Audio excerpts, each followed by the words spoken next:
Everyone is asking, what comes next? Joining us is veteran analyst Tom Gross. Tom is known for finding the real story behind the headlines and the narrative gap in Gaza. I am Randa Jibai. Today we look at the future of our region. Is it more war or a new map of power? Welcome, Tom. Tom, the world is watching Iran. Tensions are high. Do you see a direct strike coming soon, or will both sides step back? Well, that's a very important but difficult question to answer. I don't think anybody knows other than President Trump, and I'm not even sure that President Trump knows. For sure, the US military have made plans to go ahead and strike if Trump orders. But Trump is, he likes a victory, but he likes a quick victory. He's not a war president. He doesn't want troops on the ground. He doesn't want to get involved in some long conflict. If you look at any military strike he's done to date, they were very short. He took the president of Venezuela, but did not go further than that in a military action that took a few hours. He bombed some Islamists in Nigeria, again, a few hours. And he, at the very end of Israel's 12-day war against the Iranian nuclear program last June, America joined in. Again, it was a couple of strikes really lasting an hour or two right at the end. So the present situation, if Trump wants to do something meaningful, it's almost impossible for him to do something very, very quickly. And his problem is that what he doesn't want is to leave a situation of chaos. In other words, either he wants to damage the regime so badly that they will give up power, or give up its nuclear program. What he doesn't want to do is damage the regime in the hope that the population of Iran may rise up against the Islamic regime, but without any certainty they will be successful. And you have a situation like after President Obama and Britain and France intervened in Libya in 2011, and really until now there's a lack of stability and good governance in Libya. So Trump doesn't want to be leaving office in a couple of years with Iran in turmoil. So to answer your question, I think Trump would like to do something, but I think he definitely prefer to cut some kind of deal with the Islamic regime, but I'm not sure the regime is willing to do any kind of meaningful deal. And then Trump has to worry. He doesn't want to lose face. He doesn't want to be remembered as Obama is, who promised his so-called red line against the Assad government after Assad used chemical weapons in Syria. And then forevermore, historians will say, well, if Obama had acted more strongly, maybe the Syrian civil war would not have gone on for all those more years, and hundreds of thousands of people died and millions of people fled to Turkey and into Europe and so on. So I don't think anyone knows, and I don't think Trump knows, and that's why he hasn't done anything yet. We hear reports of splits in the Iranian leadership.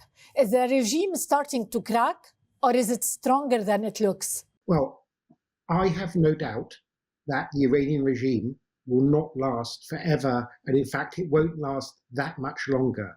And I think one of the breaking points was that Israel, in the 12-day war last June, showed the weakness of the Iranian leadership to the Iranian public. I mean, if the regime can't protect itself, off the top of my head, I believe Israel assassinated the head of the Revolutionary Guards, the head of the army, the key nuclear scientists involved with the weaponization of the nuclear program. It wasn't just scientists, it was those involved with the weaponization.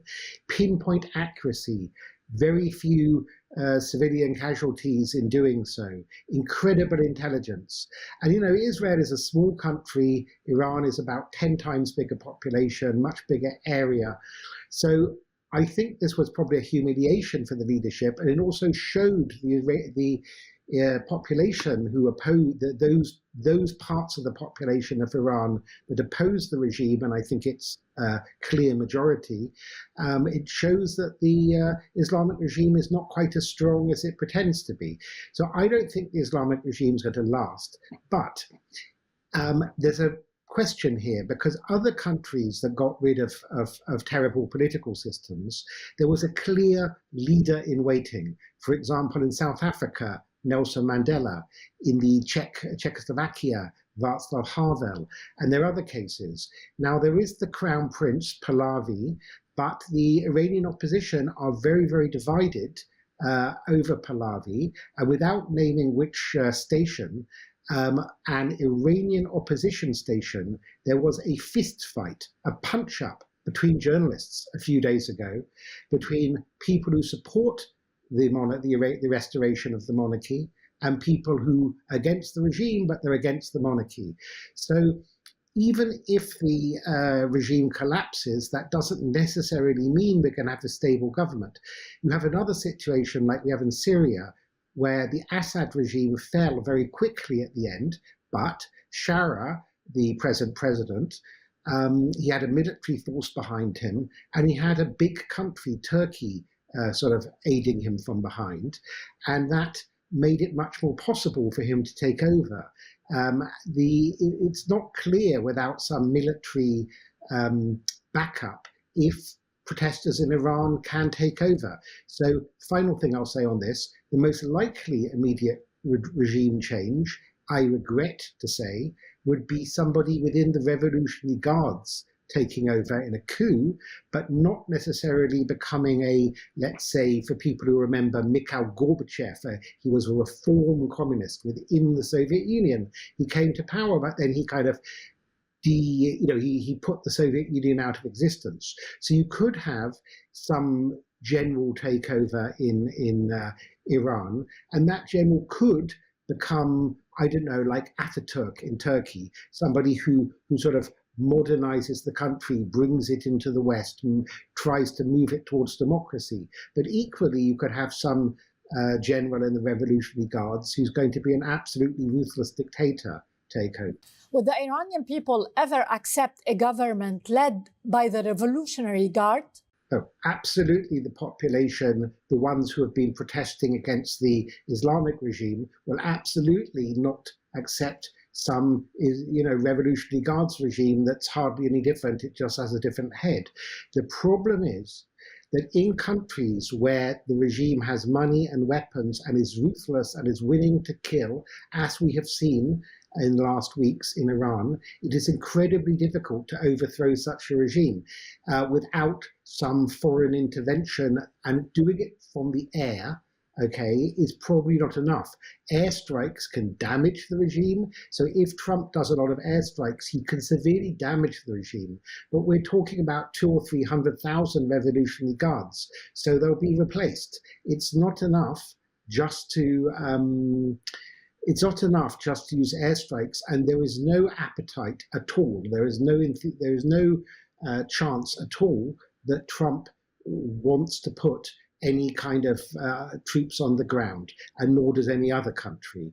So, even if they dropped a few or smuggled a few light arms in to protesters, I'm not sure they can overthrow the regime. If you look like a country like North Korea, the regime is hated and millions of people died in North Korea, but you can't overthrow a regime. If the Iranian regime have support of, let's say, 5 or 10% of the population, and then they have hundreds of thousands of armed militia who are very well armed, what are protesters meant to do? It's incredibly difficult. So it's a very unpredictable situation. Another factor is a lot of other countries, although they want to see the regime go, I'm talking about the Gulf Arab countries, in fact, most other countries, I don't think there are many people in the world that like the regime in Iran, certainly not Iranians. Maybe Russia and China see some benefit from it, but I don't think hardly anyone in the Arab world, and Israel and Turkey, none of them want this Islamic regime to stay in place. The problem is they also don't want chaos. You don't want a sort of absolutely chaotic civil war and millions of refugees pouring out and all kinds of, enriched uranium going missing and being put in suitcase dirty bombs. And, so there are all kinds of risks involved here. So just to go back again to your very initial question, even if Trump does something, it might be what we call performative. It might be something where he can claim to his audience, well, I taught them a lesson, I smacked them good, I destroyed this and that. But it's not really any meaningful change. It's something that's just for Trump to go on TV and claim he's done something without actually doing anything, particularly long term, to change the government. The 12-day war last summer hit Iran hard. How much did it weaken them, and what is Israel's plan now? Israel has apparently sent messages through Vladimir Putin in Russia that it does not want some big confrontation. Prime Minister Netanyahu's envoy used Putin, who has good relations with Iran, as a go-between because they don't want a miscalculation. Israel's interests in the first interest of Israel is that Iran no longer has a nuclear weapons program, because nuclear weapons could really be used to wipe Israel off the map. So it's an existential threat. Israel's a tiny country, and the Iranian regime has repeatedly said it wants to destroy Israel. And therefore, the number one interest of Israel is that the regime does not get nuclear weapons. The number two interest of Israel is that it has friendly relations with some new government, and it's a democracy, and it's as indeed it did have, Iran, fairly good relations with Israel before the 1979 revolution. And indeed, Iranians tend to be, I'm not talking about the government, but ordinary Iranians tend to be relatively sympathetic to Jews in general and Israel and so on.